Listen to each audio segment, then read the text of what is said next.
फर्ज करिए कल अगर ये 3 युवा और एक महिला की बजाय कोई आतंकवादी गुट या कोई नक्सल गुट पार्लियामेंट में घुस गया होता तो क्या हर्ष होता हमारे पार्लियामेंट का। फर्ज करिए साथियों फर्ज करिए कि बाहर मीडिया में आज एक क्या हेडलाइन बनाई जा रही होती इस पार्लियामेंट अटैक के बाद, जिसमें 250 से 300 सांसद और हजारों की संख्या में वहां काम करने वाले कर्मचारियों को सपोज करिए खत्म कर दिया होता, मार दिया होता या पार्लियामेंट उड़ा दिया होता।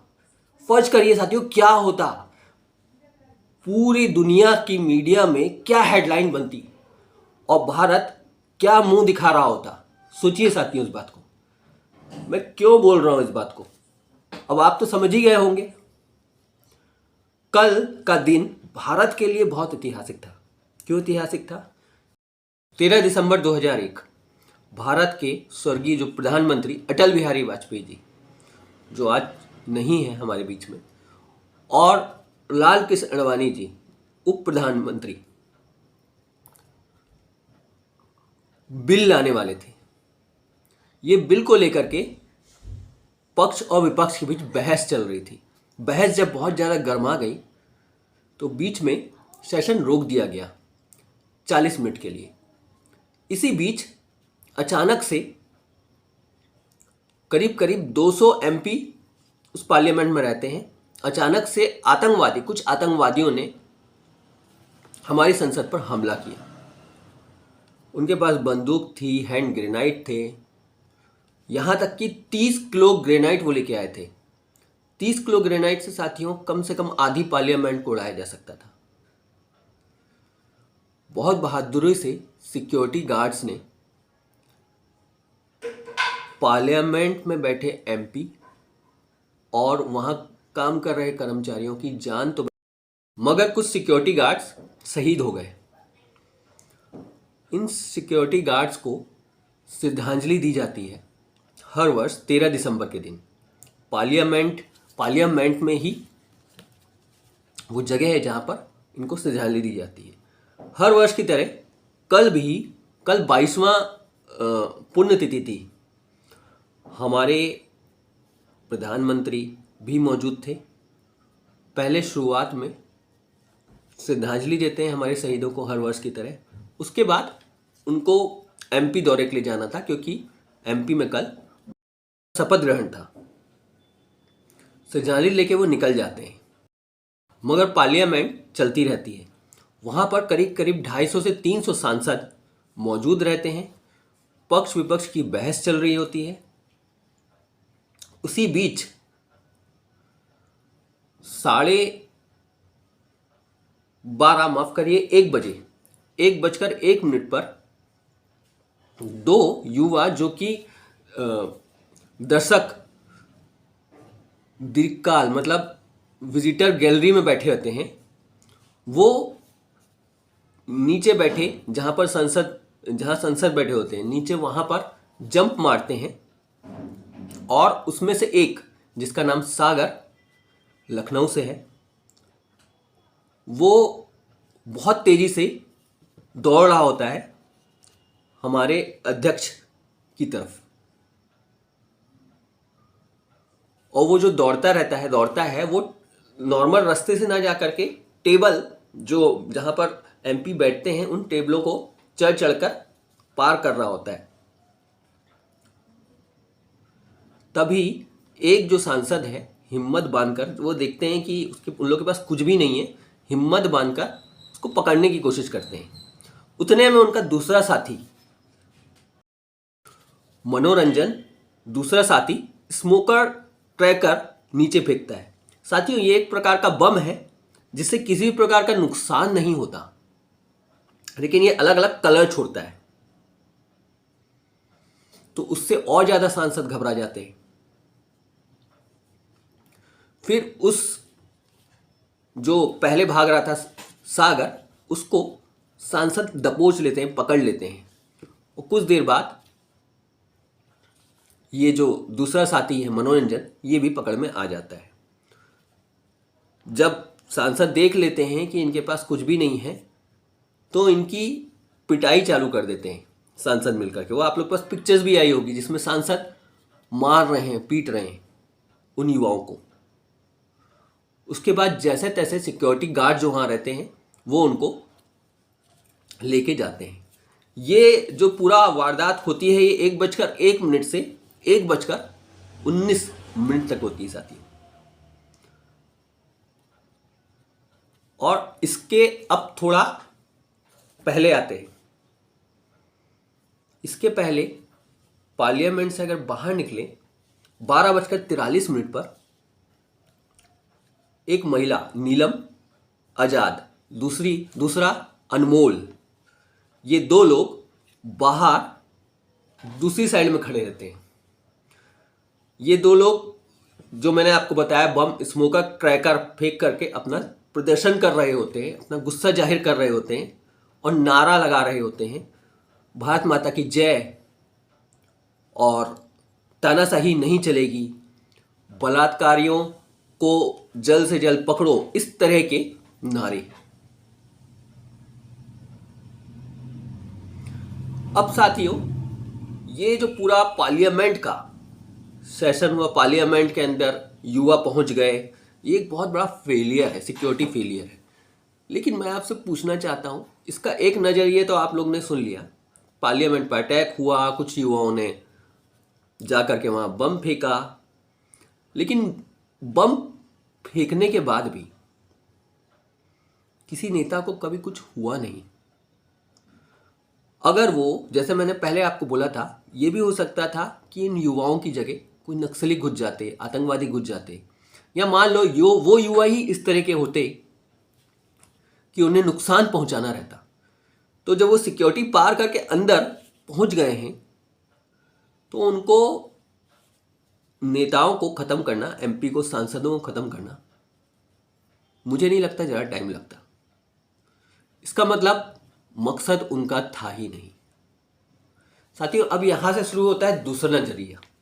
पहला नजरिया तो हम लोग ने सोच लिया, 20 साल पहले ऐसी सेम घटना हुई, इसलिए इन युवाओं ने, इन अपराधियों ने, या यूँ कहें, मैं इनको अपराधी नहीं मानता, अपराधियों ने कल का दिन क्यों चुना, कल का ही दिन स्पेशल क्यों चुना? तो 20 साल पहले कल के दिन ही ऐसी घटना घटी थी। वो अपना गुस्सा जाहिर करके एक प्रकार से चेतावनी दे रहे थे सरकार को कि सुधर जाओ। जो लोग इतिहास में थोड़ा बहुत पकड़ रखते हैं या जिनको इतिहास की नॉलेज है, वो उसका दूसरा नजरिया भी पकड़ सकते हैं, खासतौर से जो किताबें पढ़ते हैं, बुक्स पढ़ते हैं। और इसका दूसरा नजरिया भी है साथियों, जो कहीं मीडिया में नहीं चल रहा। दूसरा नजरिया ये है कि ये जो युवा हैं, ये Bhagat Singh fan following page से जुड़े हुए थे। कल के बाद आज जो उनसे पूछताछ हुई और सारा उनका डिटेल निकल के आया, भगत सिंह फैन फॉलोइंग, इसका मतलब क्या हुआ? कल जब मैंने इस खबर को सबसे पहली बार सुना, जाना, तो मेरे दिमाग में सबसे पहले legend of Bhagat Singh movie का याद है मुझे, क्योंकि मैं किताबें बहुत पढ़ा हूँ भगत सिंह की, जिया हूँ। तो अगर आप लोग को याद होगा या पता होगा, जानकारी में होगा, भगत सिंह बम कांड, असेंबली पर भगत सिंह ने जो बम फेंका था, उससे ये चीज़ जो इन लोगों ने यहाँ किया मिलती जुलती लग रही है बहुत ज़्यादा। दूसरा, जब एक मीडिया चैनल के पत्रकार ने इनके जो पिताजी हैं लखनऊ में, उनसे जाकर के मिले, तो इनके जो पिताजी हैं, सागर के जो पिताजी हैं, उनका कहना था कि सागर भगत सिंह की बहुत किताबें पढ़ता है, भगत सिंह फेवरेट हैं उनके, और उनका कहना ये था कि पार्लियामेंट में जो भी हुआ, जो भी किया, वो गलत किया है, नहीं करना चाहिए था, लेकिन हमारा बेटा इसमें इन्वॉल्व इनडायरेक्टली है, डायरेक्टली नहीं है, क्योंकि एक लड़का उसे भड़का रहा था, लड़के का ये सब किया जा रहा है। मतलब उनका जो इंडिकेशन था वो एक प्रकार से मनोरंजन के ऊपर था, कि मनोरंजन को, उनके लड़के को भड़का रहा है। और उनका ये कहना था कि हमारे घर में वो खुद जो है, जो उनके पिताजी हैं, वो कारपेंटर है। कुछ पिछले 1 डेढ़ 2 साल से माता जी बीमार चल रही थी सागर की, तो घर में देखरेख करने के लिए नहीं होना था, तो जो पिताजी थे सागर के, वो उसकी देखरेख करते थे माता जी की। और 2 साल से ई रिक्शा चला रहा था सागर। लेकिन उसी बीच वो कुछ लोग से फ़ोन पे बात करता था। ये कौन लोग थे इसको जानेंगे, लेकिन उससे पहले आपको जानना होगा भगत सिंह की कहानी, क्या हुआ था। शायद बहुत सारे लोग को भगत सिंह के बारे में डिटेल ना पता हो, मैं आज थोड़ा बताऊंगा। बहुत बड़ी एक ऐतिहासिक तारीख, 8 अप्रैल 1929, ये वो दिन था जो भारत के इतिहास में, इसको तो मैं एक बहुत बड़ा काला दिन मानता हूँ, क्योंकि इस घटना के बाद ही कहीं ना कहीं भगत सिंह पकड़ में आए यो कहें, या फिर भगत सिंह ने खुद ही आत्मसमर्पण किया था, खुद ही अपने आप को बोला था आओ हमें गिरफ्तार करो, क्योंकि वो चाहते कुछ और थे। दरअसल अंग्रेजी सल्तनत इस दिन 2 बिल लाना चाहती थी, और ये जो 2 बिल हैं, ट्रेड डिस्प्यूट बिल और पब्लिक सेफ्टी बिल, ये जो 2 बिल थे इतने खतरनाक थे कि आने वाले समय में, क्योंकि नॉर्मल जो आंदोलनकारी थे उनसे ज़्यादा इनको डर लगता था क्रांतिकारियों से। क्रांतिकारियों का आज़ादी आंदोलन में बहुत बड़ा रोल रहा है, और उनका इन्वॉल्वमेंट बहुत ज़्यादा बढ़ रहा था कुछ समय से। तो ये उनके लिए बिल था कि कोई भी युवा क्रांतिकारी आंदोलन में शामिल ना हो सके, इसके लिए उन पर जितना दमन किया जाए, अत्याचार किया जाए, इस बिल के जरिए वो लेकर के आना चाहते थे। ये बात जैसे ही भगत सिंह को पता चली, भगत सिंह और बटुकेश्वर दत्त दोनों पहुंचते हैं असेंबली, जहां पर ये बिल पास होना चाहिए था। जो मतलब इसको ऐसा समझ लीजिए, जो हमारी पुराना पार्लियामेंट है, जो म्यूजियम बन रहा है, वो उस समय में अंग्रेजों का पार्लियामेंट हुआ करता था, अंग्रेजों का भी वो पार्लियामेंट रहा करता था। तो वहाँ पर कल के मतलब 8 अप्रैल 1929 को ये दोनों बिल पास होना था। सेंट्रल असेंबली के जो अध्यक्ष हैं, विट्ठल भाई पटेल जो अध्यक्ष थे, वो बिल की घोषणा करते हैं। उतने में ही भगत सिंह ऊपर से एक बम फेंकते हैं, और ये बम उस जगह फेंकते हैं जहां पर खाली जगह, जहां पर किसी प्रकार के अंग्रेज या किसी प्रकार के किसी को भी नुकसान ना पहुंचे, ऐसी खाली जगह पर ये बम जो है धमाका बहुत तेज करते थे, लेकिन नुकसान किसी को भी नहीं पहुंचा सकता था ये बम। उनका मकसद केवल एक था कि अंधी और बहरी साम्राज्यवादी सरकार को जगाना। उनका साफ तौर पे कहना था एक बात, ब्रिटेन साम्राज्यवाद की गहरी नींद सोई हुई है, उन्हें इस धमाके से उठाना होगा। साथ के साथ बहरों को गहरी नींद से उठाने के लिए धमाका करना जरूरी होता है।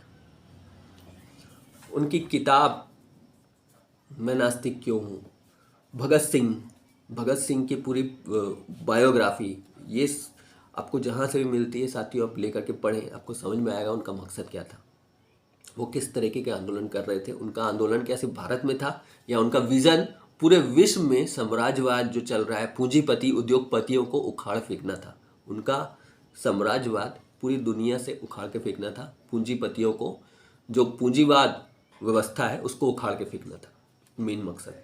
इस बात से ये बात समझ चुके थे अंग्रेज, और इसलिए वो हर तरीके से क्रांतिकारियों पर अत्याचार करके, किसी भी तरीके से अत्याचार करके आंदोलन खत्म करना चाहते थे। तो साथियों वहां पर ये घटना घटी। अब मैं फिर से आपको दोबारा लाता हूं कल की इस घटना पर। कल जो ये युवा है, ये जाते हैं वहां पर, अंदर जाते हैं, ऐसा बम फेंकते हैं। आप थोड़ा सा गूगल में सर्च करिएगा स्मोकर क्रैकर के बारे में, कुछ भी नहीं है, ये सिर्फ अलग कलर छोड़ता है। और यही बम बाहर में जो बताया मैंने आपको पहले, नीलम आजाद और अनमोल, इन्होंने फेंका और नारा लगाया। तो पुलिस ने दोनों कड़ी को जोड़ लिया, समझ में आ गया ये चारों एक ही है। वो पहले हालांकि गिरफ्तार हो गए थे और ये बाद में गिरफ्तार हो गए। तो साथियों ये तो रही कल की कहानी। अब कौन कौन लोग थे, कौन कौन युवा थे इसमें शामिल, इसके बारे में कि कहाँ से आते थे वो, कौन से राज्य से। सबसे बड़ी बात, ये जो 4 और 2 आज पकड़ में आए हैं, 6 लोग टोटल, जो 6 लोग पकड़ में आए हैं, ये 6 लोग अलग अलग राज्य से हैं। सबसे पहले बात कर लेता हूँ जिसको सबसे अहम पुलिस बना रही है, वो है सागर शर्मा, जिसके बारे में मैं थोड़ा सा डिटेल आपको दिया। ये लखनऊ का रहने वाला है और इनके जो पिताजी हैं ये कारपेंटर हैं और राजनीतिक पार्टी से इनका कोई भी लेना देना नहीं है। इस चीज़ का सर्च हो गया है, पुलिस ने कर लिया है। अब ये जो है पहले पढ़ाई कर रहे थे और कुछ समय के लिए बेंगलोर गए, करीब करीब 1 साल बेंगलोर में रहे और बेंगलोर में रहने के बाद में पिछले 2 साल से वो यहाँ लखनऊ आए थे। लखनऊ में ई रिक्शा चलाता था क्योंकि घर की हालत, माली हालत ठीक नहीं थी। अब लगातार जैसे मैंने आपको बताया किताबें पढ़ना, बुक्स पढ़ना भगत सिंह की, और पिताजी बोलते थे कुछ ऐसा मत करना कि जिससे हमको शर्मिंदा होना पड़े। तो वो बोलता भी था नहीं मैं ऐसा कुछ भी नहीं करूँगा जिससे आपको शर्मिंदा हो, लेकिन भगत सिंह की तरह हम जिएंगे। तो ये जो युवा है इसके आइडियल भगत सिंह थे, जो एक टाइम में मेरे भी थे और आज मेरे भी हैं। लेकिन साथियों जो भगत सिंह को पढ़ लिया वो अलग ही लेवल में चला जाएगा। भगत सिंह के ऊपर मैं किसी दिन वीडियो बनाऊंगा, आप लोगों के सामने बताऊंगा उनके बारे में। दूसरा व्यक्ति जो है वो है डी मनोरंजन। ये जो लड़का है ये मैसूर कर्नाटक का है और ये इंजीनियरिंग करा है इसने। सोचिए कितना पढ़ा लिखा है, इंजीनियर है। और इसकी अगर बात करें, इसके पिताजी किसान थे। इसके पिता का नाम देवराजे गौड़ा है और इन्होंने तो कह भी दिया देवराजे गौड़ा ने कि पार्लियामेंट में हमारे लड़के ने ऐसा किया है और हम इस चीज़ को बर्दाश्त नहीं करेंगे, जो उसको सज़ा देनी है दे दो, ऐसा बेटा हमारा नहीं हो सकता। लेकिन ये पहले कुछ कंपनियों वगैरह में जॉब किया, उसके बाद पिछले 1 आध साल से खेती कर रहा था और खेती करके घर चला रहा था। मतलब ये अब दो युवा जो हैं दोनों बहुत गरीब परिवार, बहुत आम परिवार से आते हैं और यही दोनों युवा अंदर गए थे, डी मनोरंजन और सागर शर्मा, यही दोनों अंदर गए थे बम फेंकने। अब आ जाते हैं साथियों जो 2 लोग बाहर थे जो पहले गिरफ्तार हो गए। जैसे मैंने आपको बताया नीलम आजाद और अनमोल। पहले नीलम आजाद के बारे में जानते हैं। बीजेपी वाले नीलम आजाद को खास तौर से इंडिकेट करके सबको जोड़ रहे हैं। नीलम आजाद जो हैं वो जिंद हरियाणा की रहने वाली है। हरियाणा का पहलवानी आंदोलन आपको याद होगा अभी कुछ समय पहले किस तरीके से हमारी जो छोटी बहनें जो पहलवान हैं उनके साथ वो बलात्कार करता था बीजेपी का सांसद।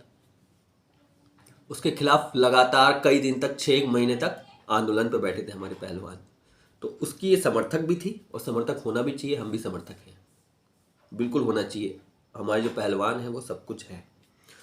और ये एक छात्रा थी जो सिविल सर्विसेज की तैयारी करती थी, जिंद में रहती थी, हरियाणा में रहती थी और इनके पिता जो थे वो भी किसान थे। मतलब वो भी कहीं ना कहीं एक गरीब परिवार से ताल्लुक रख रही थी। ये भी बाहर ही खड़ी थी। मतलब चौथा नाम आता है अनमोल, जो चौथा गिरफ्तार होता है। अनमोल सिंधे नाम है इनका। ये लातूर महाराष्ट्र का रहने वाला है। 25 वर्षीय युवा है ये। और इसकी बात करें तो इसने ग्रेजुएशन किया था वहीं लातूर से और पुलिस और सेना की भर्ती की ये तैयारी कर रहा था। पिता जो थे दिहाड़ी मजदूर थे। तो इससे भी समझ में आ गया ये भी काफ़ी गरीब परिवार से ताल्लुक था। तो आप फर्ज करिए साथियों, ये चारों जो बाहर उस समय पार्लियामेंट में मौजूद थे, 2 अंदर 2 बाहर, किस मनः स्थिति में रह रहे होंगे। ऐसी स्थिति हमारे देश में कई युवाओं की है क्योंकि उनके पास रोजगार नहीं है। डिग्री है, रोजगार नहीं है। और एक समय बाद जब आप तैयारी कर रहे होते, सिविल सर्विसेज की तैयारी लगातार कर रहे होते और आपको नौकरी नहीं मिलती, ऐसा फ्रस्ट्रेशन ही दिमाग में आता है। ये तो कर गए, लेकिन जो नहीं करे कल के डेट में हो सकता है। ये समझदार थे क्योंकि इन लोगों ने ऐसी किताबें पढ़ रखी थी भगत सिंह की, उन्होंने कोई नुकसान नहीं पहुंचाया। लेकिन ऐसे युवा भी हो सकते हैं जो अंदर ही घुस जाए, बोले मरूंगा साथ में लेके तुमको मारूंगा, मरूंगा साथ में लेके तुमको डूबूंगा। मैं तो डूबूंगा सनम, तुमको साथ लेके डूबूंगा। पूरी पार्लियामेंट को उड़ा दे। ऐसे सरफिरे लोग भी तो हो सकते हैं, ऐसे सरफिरे युवा भी तो हो सकते हैं। फर्ज करिए इस बात को सोचना होगा हमारे देश के प्रधानमंत्री को, क्योंकि अगर आप अपनी सुरक्षा नहीं कर सकते मोदी जी, तो आप हमारी क्या ही सुरक्षा करोगे। अब ये बहुत महत्वपूर्ण 4 लोग जिनका नाम सीधे सीधे है इन्वॉल्व, अब पीछे से जिनका नाम इन्वॉल्व है साथियों, समझ लीजिए इस पूरे केस में गार्जियन है इनके ये। 5वां नाम आता है साथियों विक्की शर्मा का। विक्की शर्मा और उनकी पत्नी, ये जो है गुरुग्राम सेक्टर 7 में ये रहते हैं, हाउसिंग बोर्ड कॉलोनी में, हिसार में। और इधर ही जैसे ही जब अलग अलग ज़िले में रहते थे, जैसे लखनऊ में, सागर, अलग अलग जगह में, तो जब ये आते थे दिल्ली तो यहीं इन्हीं के यहाँ रुकते थे और इन्हीं के यहाँ पूरा प्लानिंग इस पूरे जो मूवमेंट है उसकी हुई थी, पार्लियामेंट में जो करना था। इनको भी गिरफ्तार कर लिया गया, इनको, इनकी पत्नी को।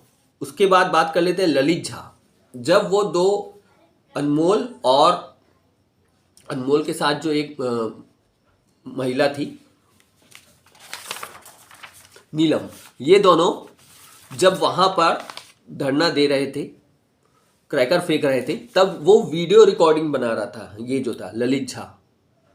और ये जो है इसके बारे में बताया जाता है, इसके बारे में बहुत जानकारी नहीं मिली है, लेकिन ये पश्चिम बंगाल का है, एक शिक्षक है। लेकिन बताया ये जाता है ये सब पूरे आंदोलन को एक प्रकार से या सबको जोड़ने में इसकी महत्वपूर्ण भूमिका बहुत बड़ी है। तो साथियों ये करीब 7 लोग हैं, विक्की शर्मा और उनकी पत्नी मिला के टोटल 7 लोग, और सारे ही पकड़े गए हैं। पुलिस पूछताछ कर रही है कड़ाई से। कल जो हुआ वो नहीं होना चाहिए था, लेकिन हमारे देश की सरकार को भी इस बात को समझना होगा कि अगर आप अभी नहीं सुधरे और जनता के दर्द को नहीं समझे और देश में अगर ऐसे ही गरीबी बढ़ती चली गई, तो मोदी जी एक दिन आएगा कि आप लोग की हालत श्रीलंका में जैसे प्रधानमंत्री और राष्ट्रपति रहते को उखाड़ के जनता ने फेंका था, ऐसे ही आपका हाल होगा। और ये भी हो सकता है कि जो कल हुआ है 2001 में सफल नहीं हुए आतंकवादी, 2023 में सफल नहीं हुए, हो सकता है कोई युवा सफल हो जाए और आपकी पार्लियामेंट को और आपको पूरी तरीके से उड़ा दे। ये एक बहुत बड़ा चैलेंज है, वार्निंग है। इस बात को समझना होगा, चाहे मोदी जी हों, चाहे राहुल गांधी हों, जितने भी नेता हैं, क्योंकि जब बहुत ज़्यादा बेरोजगारी देश में हो जाती है, जो देश में क्राइम बढ़ता है, अपराध बढ़ता है, और ये अपराध का ही एक कहीं ना कहीं एक उदाहरण है। तो साथियों इस पूरे वीडियो में मैं आपको पूरा डिटेल इसको दिया। मेरी पर्सनल राय में मैं इन युवाओं को अपराधी नहीं मानता हूँ। हाँ, उनका तरीका गलत हो सकता है, लेकिन कहीं ना कहीं वो उनके अंदर का फ्रस्ट्रेशन था, गुस्सा था। क्योंकि जब आप 12,000 करोड़ का पार्लियामेंट बनाते हैं और आपके पार्लियामेंट से खबर निकल के आती है कि आपके यहाँ 150 सिक्योरिटी पोस्ट खाली हैं, लेकिन आप वो नहीं भर रहे हैं, तो फिर भाई साहब बहुत सारे सवाल खड़े होते हैं। जब पेपर लीक होते हैं अलग अलग राज्यों में, तो अलग अलग जो मुख्यमंत्री हों कांग्रेस के मुख्यमंत्री अभी लगातार हारे हैं, कांग्रेस हारी है, लगातार पेपर लीक, बीजेपी के एमपी में भी पेपर लीक हुआ है। तो इस बात को नेताओं को समझना होगा, कहीं ऐसा ना हो ये दिन किसी दिन सही में कोई भी व्यक्ति सफल हो जाए आप सबको उड़ाने में। तो आपको ये वीडियो साथियों कैसा लगा, और इसका 2 नज़रिए अलग अलग जो मैंने भगत सिंह के बारे में बताया उसका डिटेल भी लेके आऊँगा, और इस वीडियो को मैं और भी बताऊँगा। 2001 का एक वीडियो में जल्दी 1-2 दिन में लेके आऊँगा, जिसमें पूरा वीडियो पूरा डिटेल आपको दूंगा 2001 में पार्लियामेंट में क्या हुआ था उसका डिटेल, और इसका अपडेट आपको मैं देता रहूँगा। फिलहाल के लिए इस वीडियो से मुझे शिव सिंह को इजाज़त दीजिए। नमस्कार साथियों।